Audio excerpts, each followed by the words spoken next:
रामचरितमानस के 28वीं कड़ी में आप सभी मानस प्रेमियों का एक बार फिर स्वागत है। जय श्री राम। हम लोग आगे बढ़ें। अभी तक हम लोगों ने जाना कि किस प्रकार से शिव जी राममय हो गए और राम के प्रति जो अनुराग पैदा हुआ उससे भगवान राम प्रकट हुए और शिव जी को कहे कि आप पार्वती जी से शादी कर लीजिए।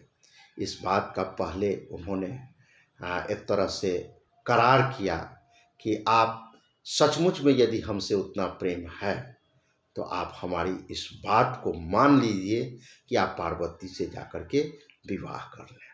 उधर हमने देखा जो पार्वती जी की भी तपस्या पूरी हो गई और तपस्या पूर्ण होने पर आकाशवाणी हुई कि जल्द ही आपसे शिव जी मिलेंगे, सप्तर्षि भी मिलने वाले हैं और इस प्रकार से शिव पार्वती के विवाह का योग बनता जा रहा है। अब आगे देखें कि क्या होता है। कह शिव यद्यपि उचित अस नाही, नाथ बचन पुनि मेटि न जाहि। सिर धरिया यशु करिय तुम्हारा, परम धर्म यह नाथ हमारा।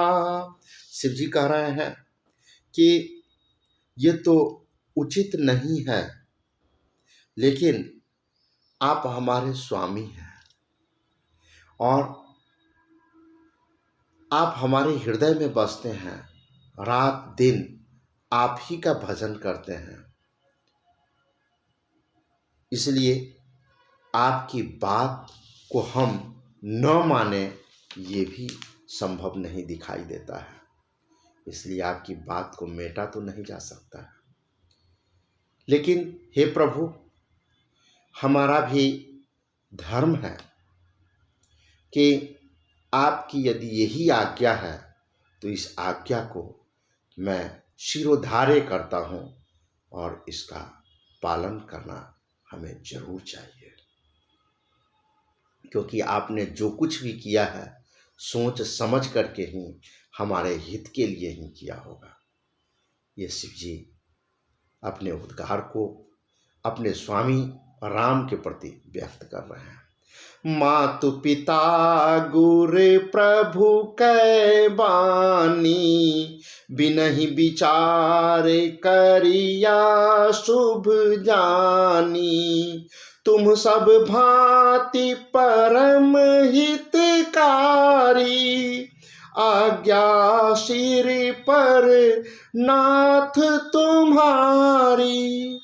कहते हैं कि माता पिता जिन्होंने जन्म दिया, जिनके सौजन्य से इस धरा पर अवतरण हुआ, और गुरु जिन्होंने तमाम अंधकार में रोशनी दिखाई, और स्वामी की बात को बिना विचारे ही शुभ समझ करके मान लेना चाहिए।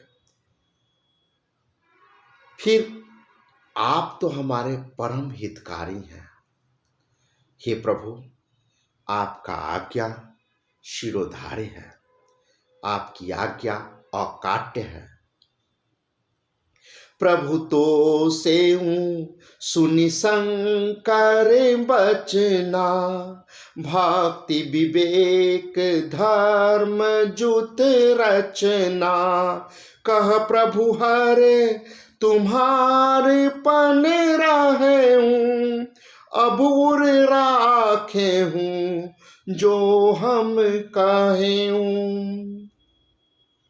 शिव जी की जो भक्ति है, ज्ञान है और धर्म से सना हुआ, धर्म से सराबोर जो वचन है, उस वचन को प्रभु रामचंद्र जी सुन करके एकदम संतुष्ट हो गए और कहा कि हे हर, आपकी प्रतिज्ञा पूरी हो गई।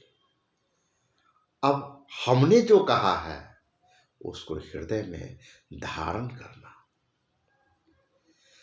अंतर्धान भये यस भासी, ऐसा कहकर के श्री रामचंद्र जी अंतर्ध्यान हो गया। शंकर सोई मूर्ति उर राखी, और शिव जी ने उस दृश्य को, श्री रामचंद्र जी जिस रूप में प्रकट हुए थे उस दृश्य को हृदय में धारण कर लिया, उसे मूर्ति स्वरूप धारण कर लिया। तब ही सप्त ऋषि शिव पही आए, बोले प्रभु अति बचन सुहाए। रामचंद्र जी के अंतर्ध्यान होने के बाद, उनके चले जाने के बाद तुरंत सप्तर्षि ऋषि प्रकट हुए। 7 ऋषियों का समूह, जो देवर्षि देवलोक के 7 ऋषियों का सम्मानित समूह है, वो प्रकट हुए। प्रभु महादेव जी ने उससे अत्यंत सुहावने वचन कहे। महादेव जी सप्तऋषियों को क्या कहते हैं? पार्वती पही जाई तुम प्रेम परीक्षा ले, गिरि प्रेरी पठयहूँ भवन, दूरी करे हूँ संदेह।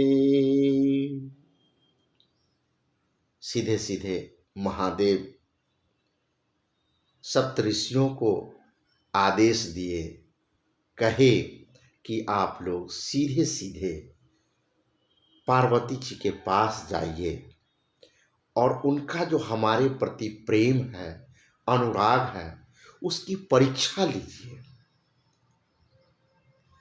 जो उसमें कितनी गहराई है।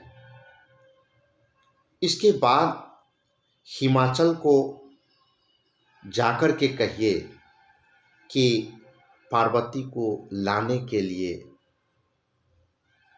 अपने दूत को भेजिए और वन से उनको घर वापस लाइए। उनके जो कुछ भी संदेह हैं उन सभी संदेहों का निराकरण कीजिए। जाइए। एक तरह से सप्तऋषि की भूमिका दोनों को मिलाने के लिए महत्वपूर्ण है। अब साक्षात शिव जी ही, जो जिनको वियोग था, विरक्ति हो गई थी, उनमें भगवान राम की कृपा से विवाह करने की प्रेरणा आई और फिर शिव जी ही सप्तऋषियों को निर्देश दिए कि आप जाकर के पार्वती जी की परीक्षा लेकर के आगे का कार्य सुगम बनाइए। ऋषिन्ह गौड़ी देखी तह कैसी, मूर्तिमंत तपस्या जैसी, बोले मुनि सुनु शैल कुमारी, करहु कवन कारण तप भारी। सप्तऋषियों को तो परीक्षा लेना था, सारा चीज तो वो जान ही रहे हैं, लेकिन एकाएक सप्तऋषि वहां पहुंच गए जहां पार्वती जी तपस्या में जीर्ण शीर्ण हो करके लीन थी।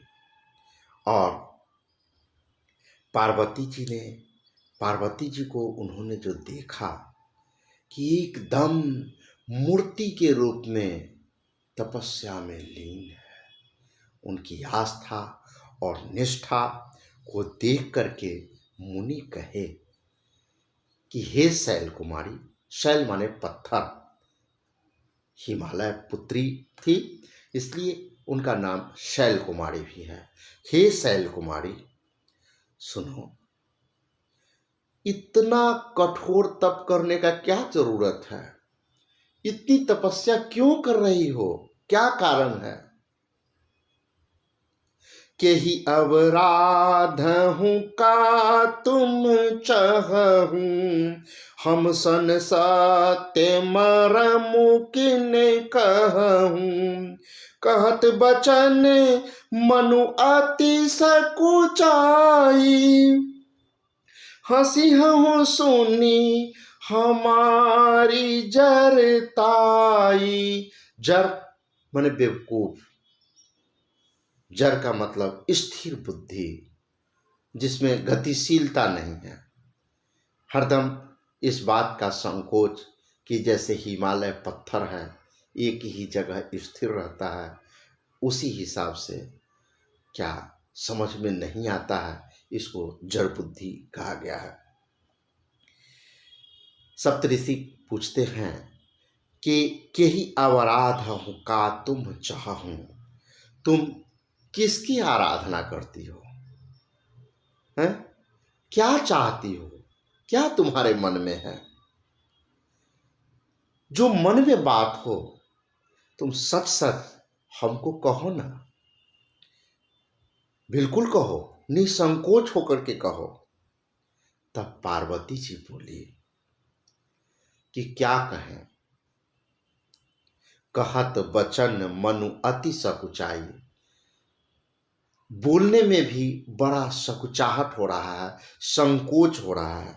हंसी हूँ सुनी हमारी जड़ताई, हमारी जो जड़ बुद्धि है उसको सोच करके जब मैं बोलूँगी तो आप सबों को हंसी आ जाएगी, आप मेरी मूर्खता पर हंसेंगे, जो इतनी भी समझ नहीं है और इतना कठोर तप कर रही है।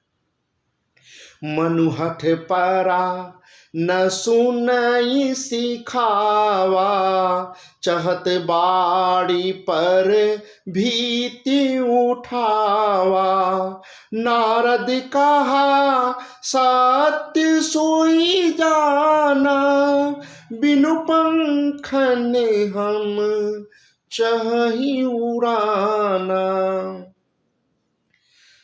फिर भी पार्वती जी कहती है कि क्या कहें, जिद पकड़ लिया है, मन में एक जिद है, हठ हो गया। मनु हठ परा न सुनई सिखावा, कोई लाख समझाए किसी की बात मुझे समझ में नहीं आती है। पता नहीं क्यों मन में एक जिद पकड़ लिया है, किसी की बात सुनने का मन ही नहीं करता है। और जानते हैं हम क्या चाहते हैं, चाहत बाड़ी पर भीति उठावा, बाड़ी माने पानी, भीति माने दीवाल, और चाहते क्या है कि धार पर, पानी की धार पर हम दीवाल उठाना चाहते हैं।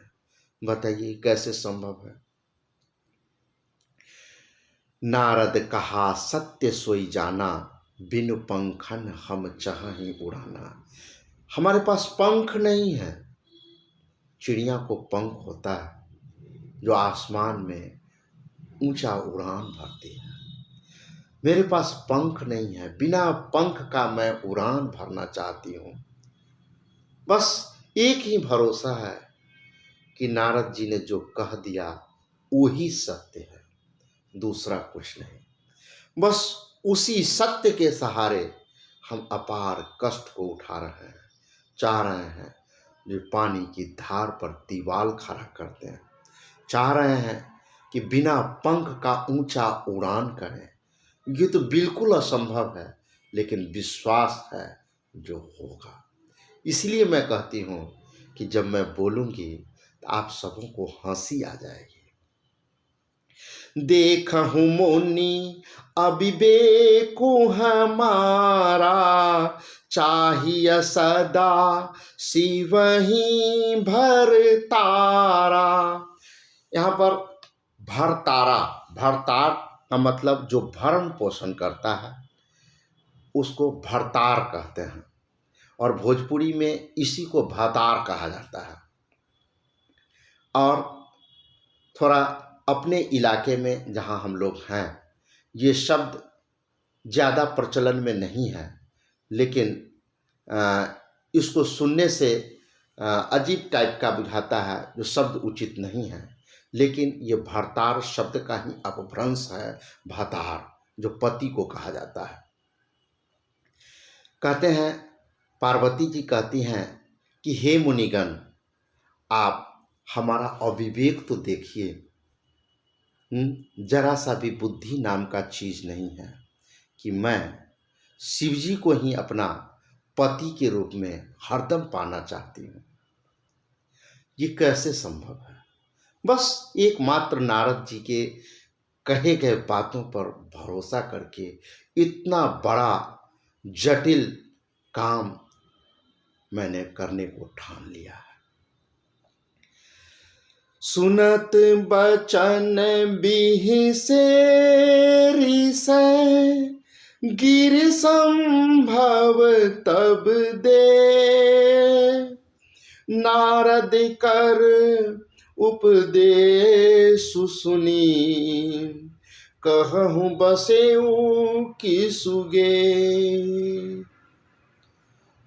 पार्वती जी जैसे ही इन सब बातों को कहा, वैसे ही सभी ऋषि ठट्ठा मार करके, ठहाका लगा करके हंस पड़े और कहे, ठीक ही तो कहती हो, तुम्हारा जो ये शरीर है ना, ये तो पर्वत से ही तो उत्पन्न हुआ है ना। पर्वत पुत्री हो, शैल पुत्री हो।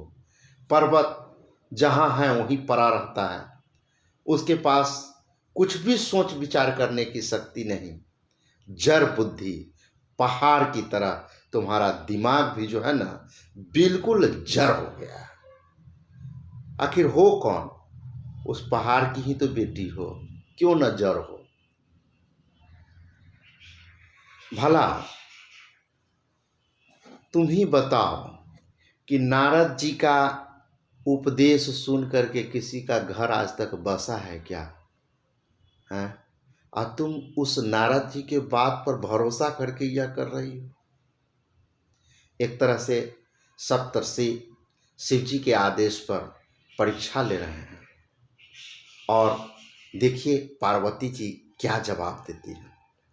दक्ष सुतन उपदेश जाई, तिन फिरी भवनो न देखा आई, चित्र के तू करे घरून घाला, कनक कसिपु कर पुनियस हाला।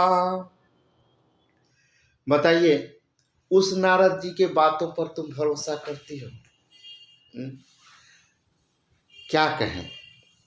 दक्ष सुतन उपदेशन जाई, वो दक्ष के बेटा को जाकर के उपदेश दिए। राजा दक्ष का नाम सुने हैं, और उनके उपदेश का क्या परिणाम हुआ पता है?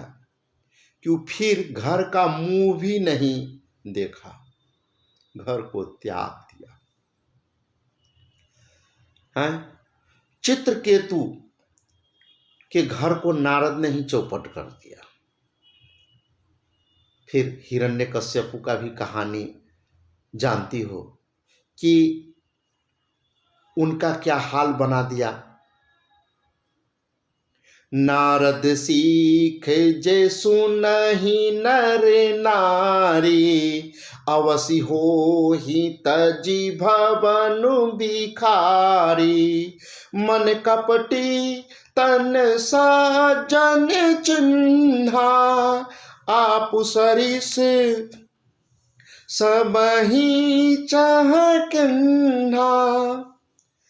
जो कोई भी नारद जी के सीख को समझता है ना, उनको सुनता है, चाहे वो कोई भी महिला पुरुष हो। वे जानते हो, घर बार जो सब कुछ व्यवस्थित है, परिवार, वो सबको छोड़ करके भिखारी हो जाता है। उनका मन जो है ना, इतना कपटी है कि क्या कहें। शरीर देखने पर तो लिबास से बड़ा ही सज्जन मालूम पड़ते हैं। गौर वर्ण, ब्राह्मण का वेश, कोई भी उनको देख करके सहज ही विश्वास कर लेता है और उनकी बातों को गौर से सुनता है, सच समझता है। लेकिन इस सज्जनों के चिन्ह में लोग जो हैं धोखा खा जाते हैं, उनके कपट जाल में सब फंस जाते हैं। जानते हैं वे चाहते क्या हैं? नारद जी सबको जैसे अपने हैं वैसे ही बना देना चाहते हैं। तेहि के बचन मानी विश्वासा, तुम चाहूं पति सहज उदासा। निर्गुण नीलज कुबेश कपाली, अकुल अगेह दिगंबर ब्याली। अब सोचो, तुम उसी नारद के बातों पर भरोसा करके ऐसा पति चाहती हो कि जो स्वभाव से ही उदासीन है। उदासीन का मतलब जिसका पीएच फैक्टर नॉर्मल हो। मतलब क्या कि न सुख और दुख दोनों में समान रहने वाले हों, कोई संवेदना ही नहीं है, गुणहीन, कोई गुण ही नहीं है उनमें, निर्लज्ज, लाज शर्म नाम का कोई चीज ही नहीं है। वेशभूषा कहो तो ऐसा वेशभूषा जो अलगे से देख करके नफरत होती है, उसके सामने में जाने की तो इच्छा भी नहीं होती है। मनुष्य के सिरों की माला पहने हुए ऐसा डरावना चेहरा, जिसका कोई वंश ही नहीं है, कुलहीन, खानदान ही नहीं है, न बाप का पता, न मतलब पूरे खानदान का कोई अता पता है, न घर है, न द्वार है, कोई ठौर ठिकाना नहीं है, नंगा रहने वाला दिगंबर, दिगंबर माने बिना वस्त्र का। और उसमें भी जिस जहरीले सांप से हम सबों को डर लगता है, अगर डस ले तो मौत आ जाती है, उन जहरीले सांपों को अपने शरीर पर लपेटे रहता है। ऐसा अमंगल वेशभूषा वाला, ऐसा आचरण वाला, उसको तुम अपना जीवन संगी नहीं बनाना चाहती हो? कैसे तुम्हारा जीवन चलेगा? किस नारद की बात में तुम आ गई हो? ये सप्तर्षि समझा रहे हैं। लेकिन देखिए, इसी को कहते हैं दृढ़ विश्वास। चाहे कोई कुछ भी कहे, मन में जो विश्वास है, दृढ़ है। किस प्रकार से पार्वती जी अपने दृढ़ निर्णय के प्रति समर्पित हैं, जो आखिर सूरज पूरब के बदला पश्चिम में से हो गया, बालू को पेर करके कोई तेल निकाल ले, लहरों पर कोई दीवार खड़ा कर ले, ये कदाचित संभव हो सके, लेकिन अपने दृढ़ इच्छा शक्ति, दृढ़ निर्णय में बदलाव नहीं हो सकता। अकेले एक ऋषि नहीं आए, सप्त ऋषि, 7 विद्वान मनीषियों का समूह आया उस पार्वती की परीक्षा लेने के लिए, उनके अपने मार्ग से डिगाने के लिए, उनके अपने मार्ग में कितनी निष्ठा है इस बात को जानने समझने के लिए। देखिए और आगे क्या सब कहते हैं सप्तर्षि। कहते हैं कि कहूँ कवन सुख अस बरु पाए, भल भूली हूँ ठग के बौराए। पंच कहे शिव सती विवाही, पुण्य अब डेड़ी मरायनी ताही। सोचो ना कि कहूँ कवन सुख अस बरु पाए, ऐसा वर पाकर, ऐसा दुल्हा पाकर तुमको कौन सा सुख मिलेगा? आज के युग से यदि तुलना करें तो लोग तरह तरह का खोट निकालते हैं। लेकिन देखिए कितना अगाध प्रेम है, क्या असर पड़ता है उस पर गौर करें कि सप्तर्षि कह रहे हैं कि ऐसा जो तुमको दुल्हा मिलेगा तो तुमको कौन सा सुख होने वाला है। बताओ, तुम उस ठग नारद के बहकावे में आ गए हैं। उसके कहने से किसका घर बसा है, जरा सोचो। कहानी तो तुम जानती हो कि पहले पंच लोग कहे तो शिव जी ने सती से विवाह किया था, ठीक है। लेकिन क्या हुआ उनका है, फिर उसे वही पंच लोग किस ढंग का व्यवस्था किए कि शिव जी से त्याग करवा दिया सती का, और फिर उसको मरवा डाला। सती आग में कूद करके जान देती। उसी शिव जी के बारे में तुम इतनी बेचैन हो और उसी को अपने पति के रूप में पाना चाहती हो। अब सुख सोवत सोचू नहीं, भीख मांगी भव खाई। सहज एकाकिन्ह के भवन, कबहु की नाड़ी खटाई। अब देखो तो, अब शिव जी को कोई चिंता नहीं रहा, निश्चिंत होगा, भीख मांगकर खा लेते हैं और सुख से सोते हैं। उनको सुख दुख में कोई अंतर ही दिखाई नहीं पड़ता है? ऐसा अकेले रहने वाला जो मिलनसार प्रवृत्ति का नहीं है, वो कैसे घर बसा सकता है? उसके पास कोई भी स्त्री कैसे टिकेंगी? किसी से कोई मतलब नहीं, बेपरवाह, कहीं खा लिए, कहीं मांग लिए, कहीं पर रहे, कहीं सोए हुए हैं, अमंगल वेश है। अभी भी सोचो, अभी कुछ हुआ नहीं है, विचार को बदला जा सकता है। अजहु मानहु कहा हमारा, हम तुम्हें कहूँ बरु नीक विचारा। अति सुंदर सुचि सुखद सुशीला, गावहि वेद जासु जस लीला। इसलिए हे पार्वती, अभी भी कुछ बिगड़ा नहीं है, अभी भी हमारा कहना मान लो। हम लोग चारों तरफ घूमते हैं, हर लोक में जाते हैं, और तुम जैसी सुकुमार, सुंदर, सुशील कन्या के लिए एक बहुत ही खूबसूरत सज्जन वर ढूंढा है, उसके बारे में विचार किया है।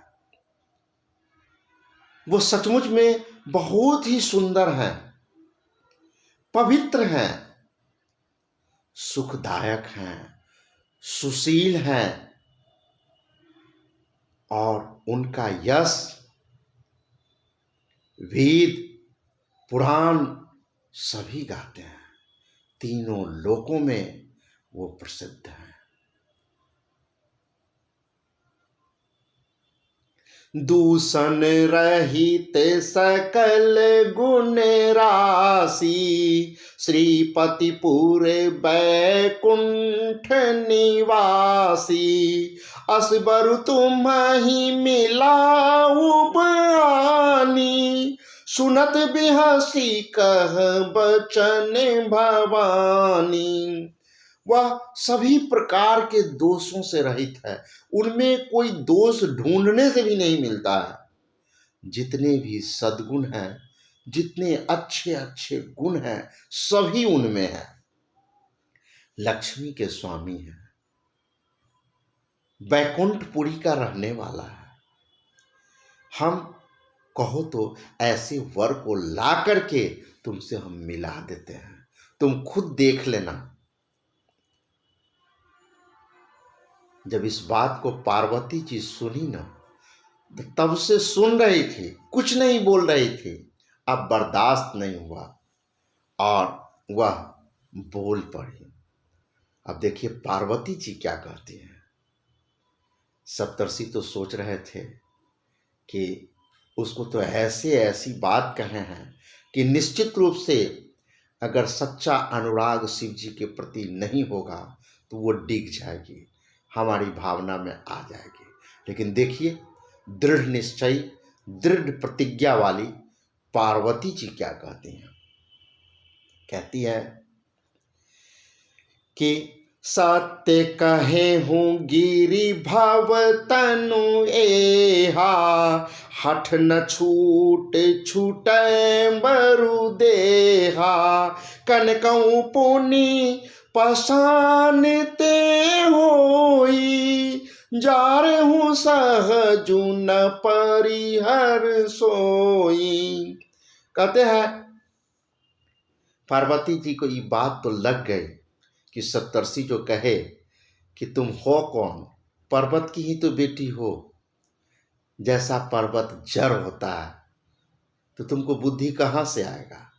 बस उसी बात को पकड़ करके पार्वती जी जवाब दे रही हैं कि हाँ आपने ठीक ही कहा है कि मेरा जो ये शरीर है ना, ये पर्वत से ही उत्पन्न हुआ है। इसलिए ये बात भी आप लोग जान लीजिए कि हमने जो जिद ठाना है ना, वो प्रतिज्ञा जो ठानी है, जो वो हमारा हठ है, वो जिद है, ये शरीर भले ही छूट जाए लेकिन ये अपना हठ को मैं नहीं तोड़ूंगी। जानिए रहे हैं कि मैं किसकी बेटी हूँ, पर्वत राज की बेटी हूँ।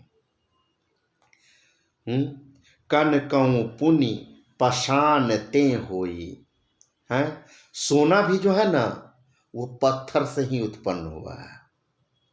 जिस सोना का वर्णन करते हैं खूबसूरती के लिए, वो सोना भी पत्थर से ही पैदा हुआ है।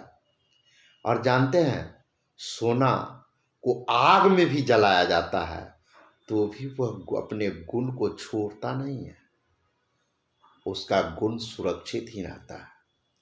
और असली सोने की पहचान भी तो यही होती है जब आग में वो कुंदन बनता है। इसलिए आप ये व्यर्थ प्रयास कर रहे हैं। नारद बचन न मैं परिहरहूँ, बसऊँ भवनु उजरऊँ नहीं डरऊँ, गुर के बचन प्रतीति न जेहि, सपने हूँ सुगम न सुख सिद्धि तेहि।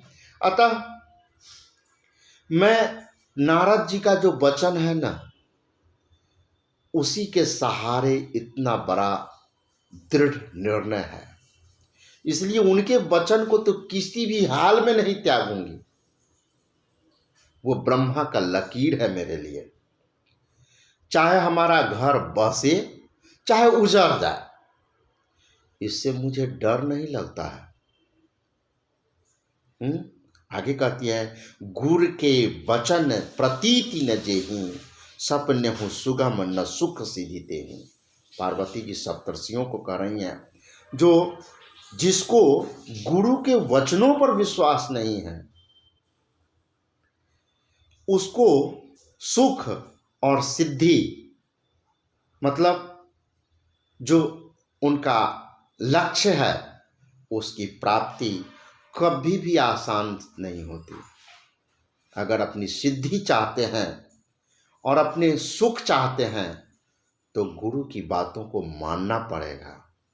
और नारद जी हमारे गुरु हैं, इसलिए ऐसा नहीं हो सकता है। कभी भी गुरु अपने शिष्यों का अहित नहीं सोच सकते हैं। अगर उन्होंने कह दिया तो कह दिया, वो सोच समझ के ही कहे होंगे। ये पार्वती जी का टका सा जवाब ब्रह्मर्षियों को मिला। महादेव अवगुण भवन, विष्णु सकल गुण धाम। जेहि करे मनोरम जाहि सन, तेहि तेहि सन काम। सब बात का एक बात पार्वती जी फिर कह रही हैं। मान लिया कि दुनिया में जितने सारे अवगुण हैं सबके धाम ही हमारे शिव जी हैं। दुनिया का सारा दुर्गुण अवगुण सब उन्हीं में है। फिर भी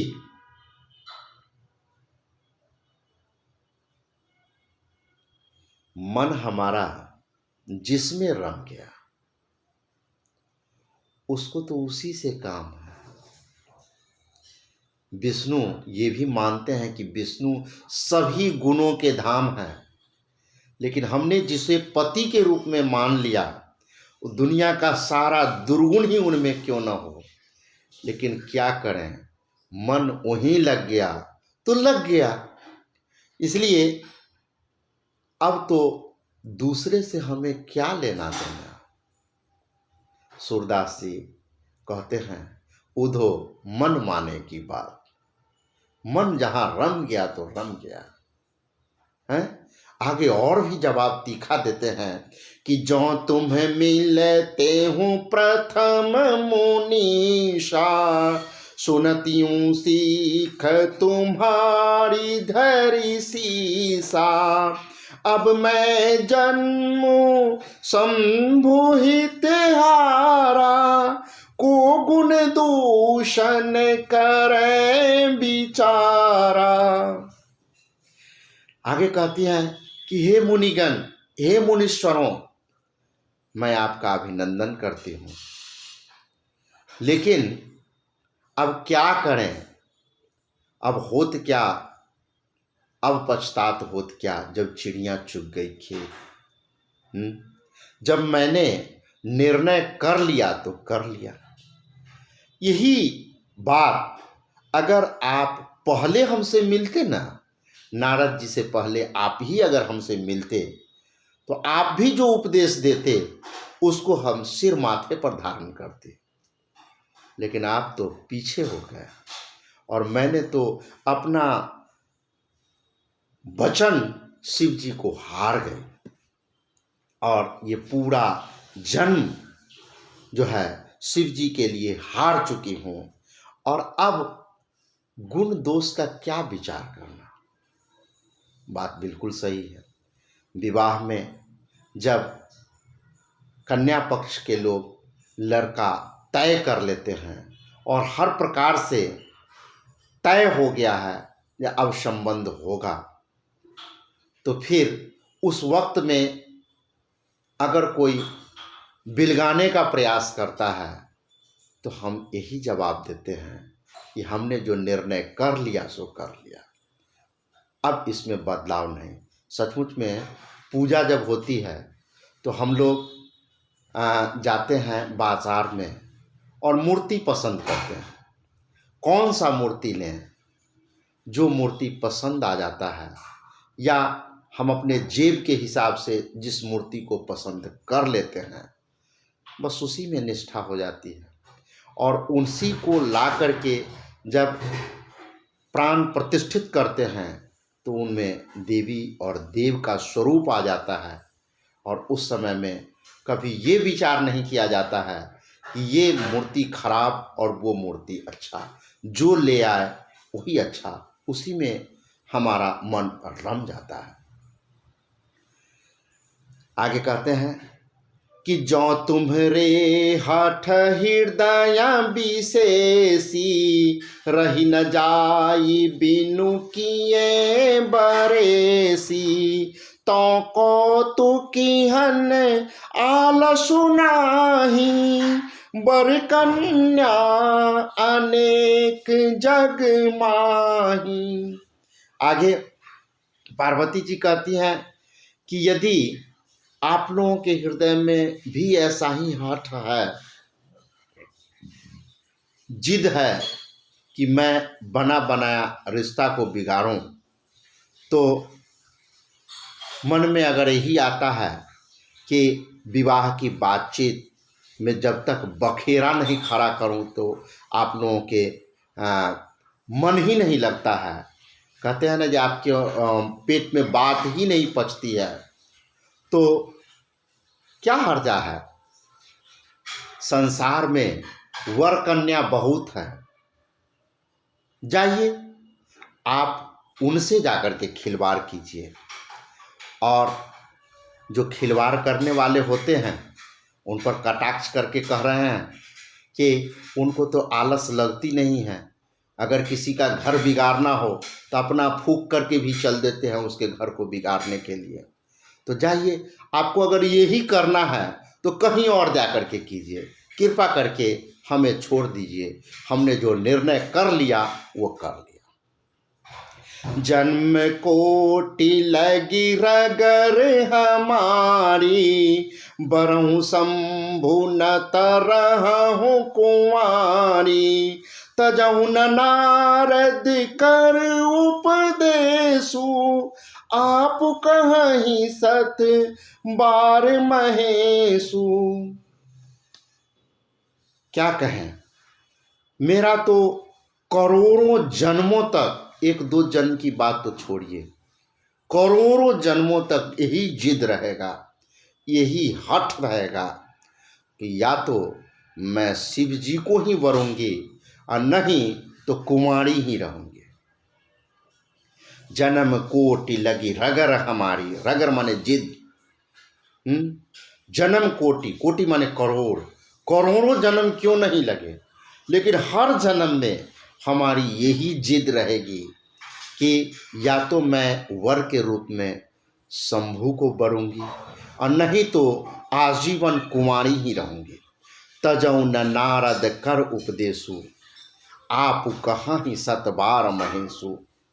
आप कौन, साक्षात शिव जी भी आकर के, जिस शिव जी को पाने के लिए मैंने इतना बड़ा तपस्या किया है, वो भी आकर के यदि एक बार नहीं 100 बार कहें कि नारद जी का ये उपदेश छोड़ दो, तो मैं इन उपदेशों को नहीं छोड़ने वाली हूँ, नहीं छोड़ूंगी। मैं पापरऊँ कहीं जगदम्बा, तुम गृह गवनहु भयहु विलम्बा। देखी प्रेम बोले मुनि ज्ञानी, जय जय जगदम्बिके भवानी। इस प्रकार से जगत जननी पार्वती ने फिर कहा कि मैं पापरऊँ कहीं जगदम्बा, आप लोगों का मैं पैर पकड़ती हूँ कि आप कृपा करके अपने अपने घर वापस चले जाइए। आप लोगों को बहुत विलम्ब हो गया है, घर पर लोग आपका आसरा देखते होंगे, जाइए अपने परिवार के साथ मिलिए, है ना, हमको छोड़ दीजिए। इस प्रकार से शिव जी में पार्वती जी का जब ऐसा प्रेम ज्ञानी मुनि देखे जो इनको किसी भी ढंग से डिगाया नहीं जा सकता है, ऐसा अटूट, ऐसा निष्ठा, ऐसी निष्ठा को जब उन्होंने देखा तो कहा, उनके मुंह से, सातों ऋषियों के मुंह से निकला, हे जगत जननी, हे जगत की माता, आपकी जय हो, आपकी जय हो, आपकी तीनों लोकों में जय हो। कहते हैं, तुम माया भगवान शिवा, सकल जगत पितु मातु। नाई चरण सिर मुनि चले, पुनि पुनि हर शत गातु। आप माया है और शिव जी भगवान है, आप दोनों समस्त जगत के माता पिता हैं। यह कहकर सभी मुनिगण पार्वती जी के चरणों में अपने सिर को नवाया और उसके बाद अपने गृह को प्रस्थान किए। उनका रोम रोम पुलकित हो रहा था। शेष आगे की कड़ी में हम लोग देखेंगे। तब तक के लिए जय श्री राम, जय हिंद, जय भारत।